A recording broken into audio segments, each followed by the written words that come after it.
Hi everyone and welcome back. In this part of lecture, we're going to explore grief. What is grief? What causes it? How do we know if someone is grieving? What factors influence the way someone grieves? Grieving is a fascinating topic, and yet it's complex because every person grieves their own way. Even in the same family, you'll see different family members processing the death in their own way, coping with the loss in their own preferred fashion. There's no cookie-cutter approach to grief or supporting grieving families and patients, so it's important that we take the time to examine the unique nuances and experiences that can influence the way someone handles a significant loss. This topic is always of special interest to me. As I mentioned to you earlier, I worked for 9 years as the program director at Teddy Bear Hollow, which is a grief center in Omaha. I continue to volunteer there, helping with family intakes, community events, and at Camp Hope, a retreat for grieving teens. Before that, though, I worked already for several years in skilled nursing facilities, first in dietary at age 14, then becoming a CNA. I know many of you have your CNA license as well. After earning my master's degrees, I came back and I worked as a social services coordinator at Brookstone Village in Omaha. I've also done some PRN work as a hospice social worker. And through all these experiences, I was able to learn so much. I was able to observe and experience grief in many different ways. Whether companioning the dying as they took their last breaths, to helping families prepare and know what to expect, I have been blessed to have been a part of many people's lives and deaths. I hope that this lecture will be helpful and meaningful to each of you, as you'll no doubt experience grief both personally and professionally, and you'll also be trying to support your patients and their families as well. To get us thinking, I'd like each of you to take a few minutes to consider and answer these questions for yourself. I'll read them aloud and then ask you to push pause so you can jot down your own thoughts and ideas. What are some losses and life transitions that families experience? Just generally speaking. Which of these are expected or considered to be normal? Which may not be expected or more uncommon? How do people adjust or react to change? So go ahead and push pause. Take a few minutes to think about these questions and write down what comes to mind. When you're finished, push play and we'll continue.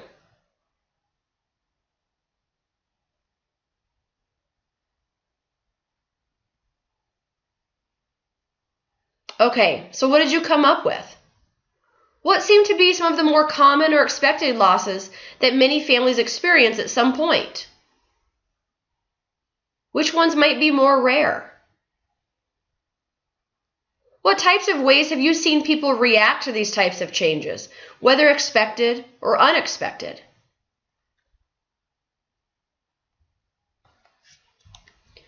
As we think about loss, it helps for us to separate different types of losses into different categories. Certainly neither is better or worse than any other, but if we recognize what type of loss it is for an individual, the better we'll be able to understand how they're reacting, how they're coping, and how we can be of support. On top, we see primary losses. This involves the termination of an attachment or relationship.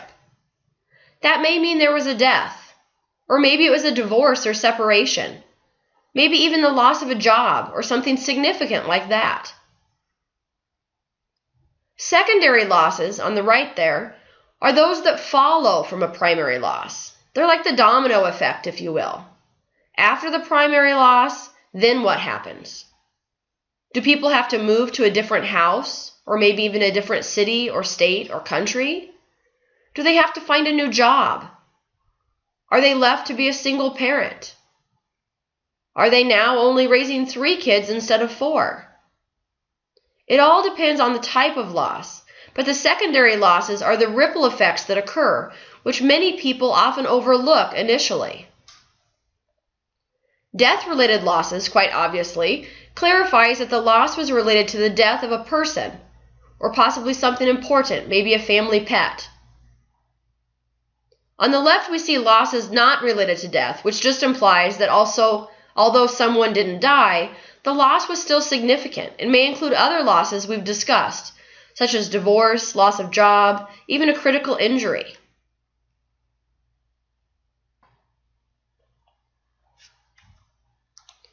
As with any subject, we can better understand it if we can relate it to our own lives. We're going to participate in an activity now that allows us the opportunity to examine our own loss history and how it's impacted our life. In Doc Sharing, I posted a one-page document entitled Loss Timeline. If you haven't already, I would like you to go print that off now, or if you have printed it, go ahead and pull that out from your notes. If we were in class, we would do this independently and then have an opportunity to share with others. But since this is an online class, we'll do it individually for now. I'll read the questions or activity prompts aloud, and then I'll have you push pause on the lecture and take 5 or 10 minutes to complete this activity quietly to yourself. So if you have the paper ready, and feel free, you're not actually turning this in, so you can mark all over it however you see fit. What I'd like you to do is think back over your life and note on the timeline below, chronologically, every time you've experienced death or significant loss. It's okay if you include animals or the death of a famous person if that death really made an impact on you. Maybe other losses, such as a divorce, having to move, serious injuries, maybe a big loss in sports, any of those types of things that impacted you personally. And there's no judgment here. This is about you and your own life. I'd like for you to note when the death or loss occurred. Mark it on the timeline with the date or approximate age that you were when that occurred.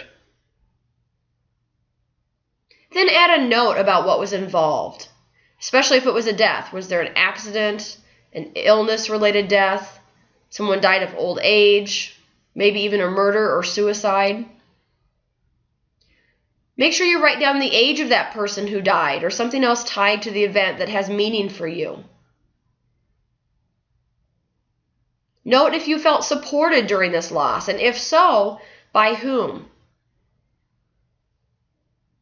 On the edges of your paper, write down what you did to get through this, or to cope with these different losses that you've experienced over time.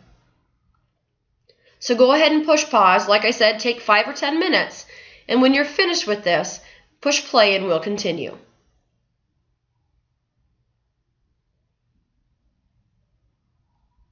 Okay, now that you've all had a chance to complete the activity, how was it? Was it easy for you to recall these events and write them down?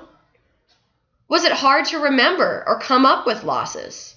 Because remember, we all have our own loss history, some more or less, and neither is right or wrong or better or worse. As you worked on this, were you able to recall them but maybe found it emotionally difficult or draining to rehash those memories or experiences? As with many topics in healthcare, it's very important that we be aware and comfortable with our own loss history so that, one, we don't push it onto other people and then be expecting them to be like us or handle things how we did. And two, we need to be able to separate ourselves, to draw that invisible line so that we can still be emotionally available and supportive to our patients without crossing that boundary and having it then become about us or becoming too internalized on our part. So even though this type of activity can be hard to do, it's also a really important part of your development as a health professional. When we talk about grief and loss, many times people get confused about various terminology. What words mean, when they're appropriate to use, how to refer to different types of the loss experience. Because of this, let's take a moment to define some key words so we're all speaking the same language. Let's start with grief. Grief is the internal reaction and processing of your loss. Your thoughts, your feelings, your behaviors, etc. Basically, it's what happens inside our heads and inside our hearts. Mourning is the outward external expression of our grief and bereavement. So this is how we show what we're feeling or what we're experiencing. Mourning may be done in public or in the privacy of your own home or within your social peer group, but it's the ways that we demonstrate our grief.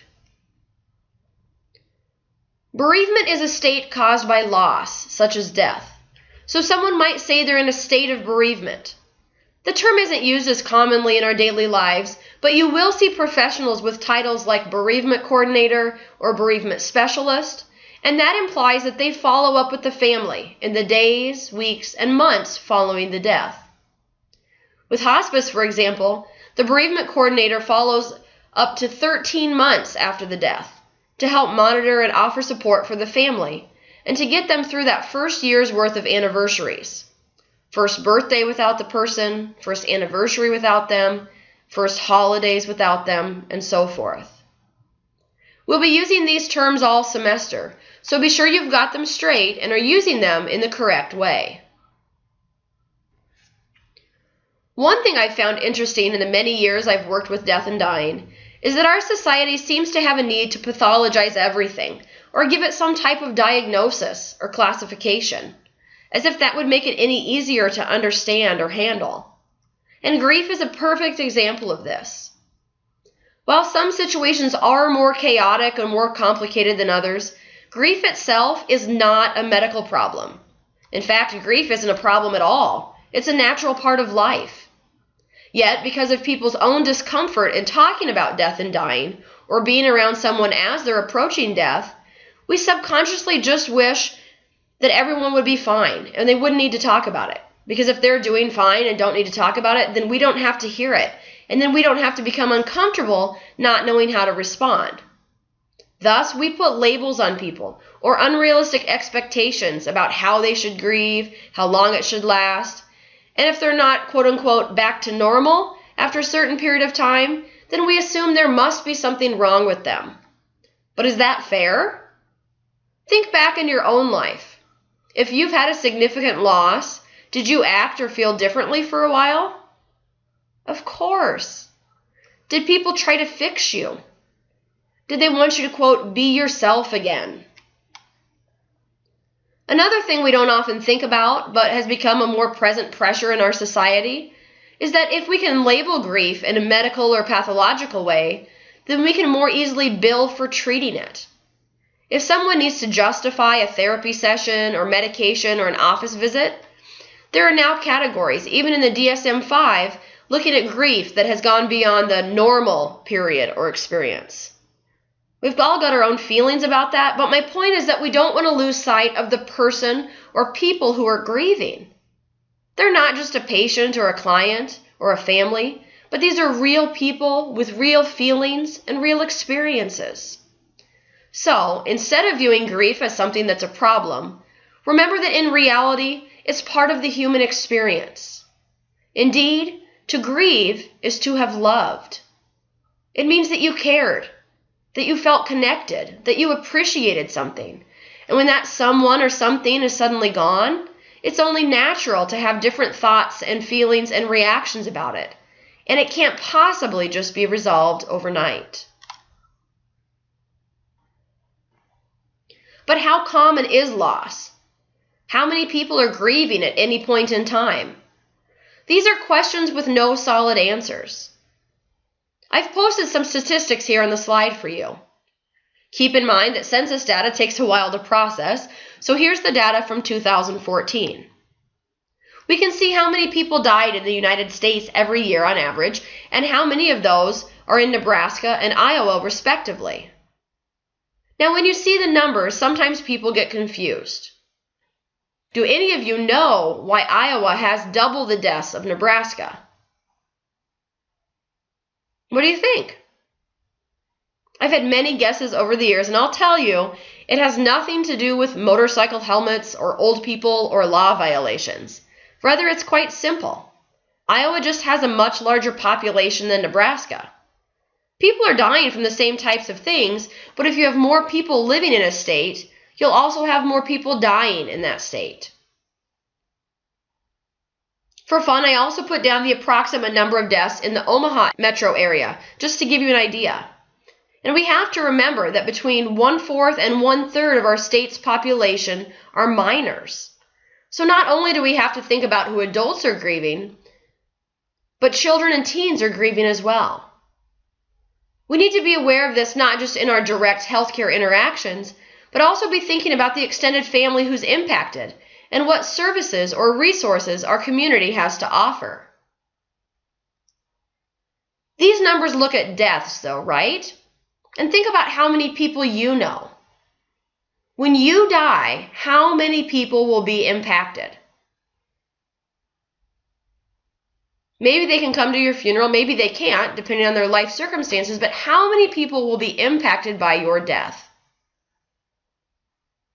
So even though we see 6,000 deaths in the Omaha metro each year, we figured that each of those 6,000 people had a lot of other people who were grieving their loss. So it suddenly becomes apparent that we don't have 6,000 grievers, but rather we have hundreds of thousands of people grieving in the metro area alone at any given time. And that's just grief related to death. Remember, we talked earlier about other significant losses. So if you add those two, you'll see an even greater number of people trying to adjust to a life-changing experience. Pretty important for us to learn about, isn't it?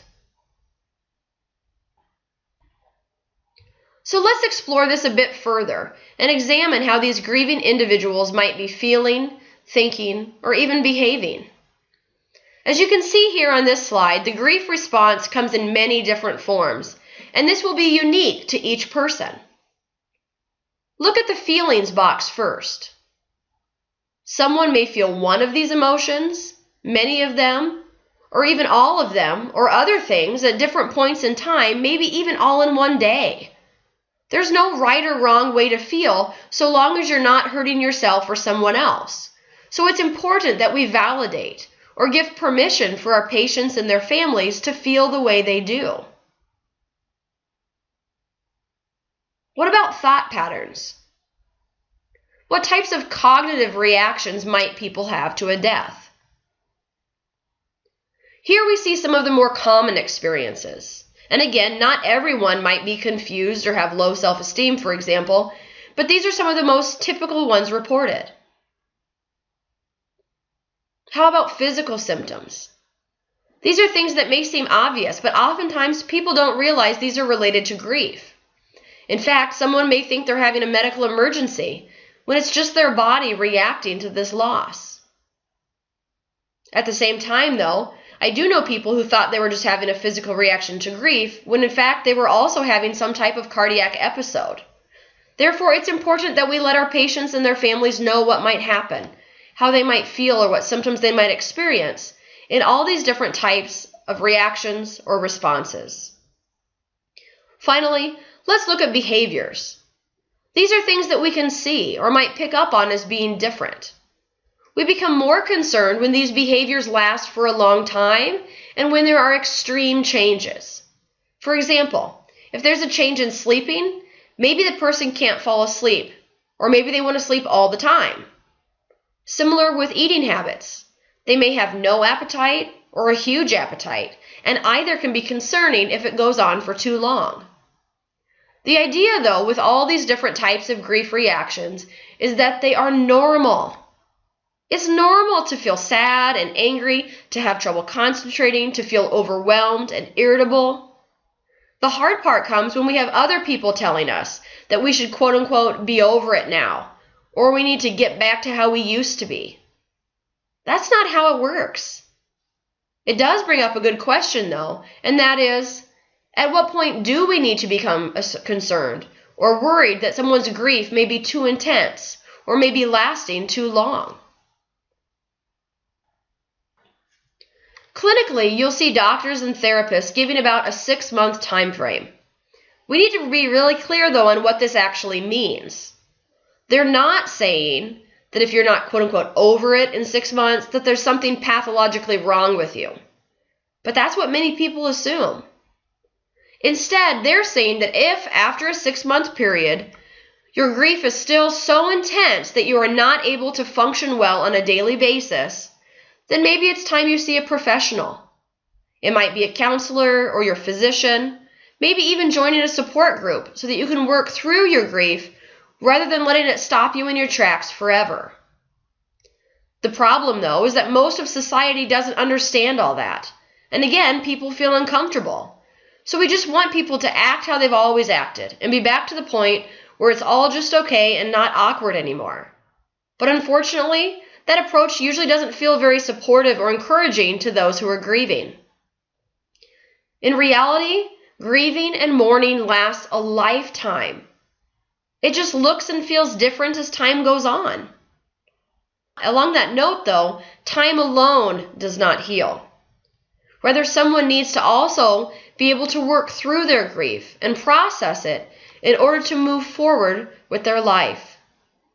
I can't stand the phrase move on, because to me that implies that we're supposed to forget about what happened, or about that person or the pain we felt. Instead, though, I prefer the phrase move forward, because that's what we have to do, little by little, each day, even though it can be really hard at first. We'll talk in another part of lecture about some theories of grief, and that can help get at this idea of what grief involves and what's the process that people go through on this journey. So let's table this for now, and we'll come back again later.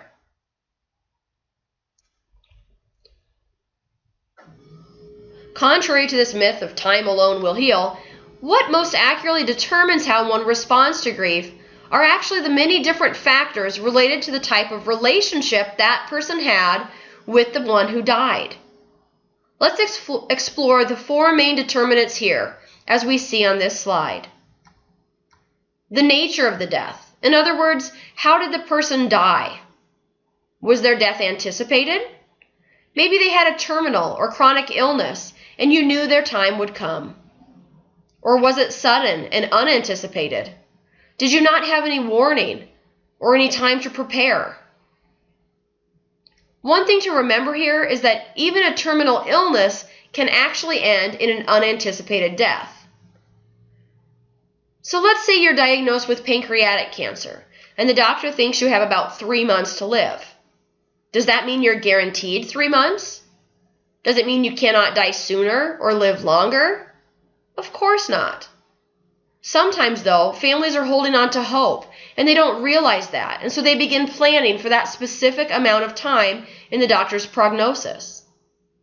If the person dies before that, or from something unrelated, like maybe pneumonia or a blood infection, the family may still feel very unprepared for their death at that time. What about the circumstances? Was it a violent or peaceful death? Was it an illness or an accident? Even a suicide or homicide? How the person died and the circumstances surrounding it make a huge difference in how someone grieves. Were they there at the time? If it was a violent death, did they see things they'd never want to see? Or maybe they were able to witness a peaceful death and others are resentful that they missed it. There are a lot of different possibilities here, but the point is that we don't overlook that or ignore it, as it absolutely impacts the way the person handles that loss.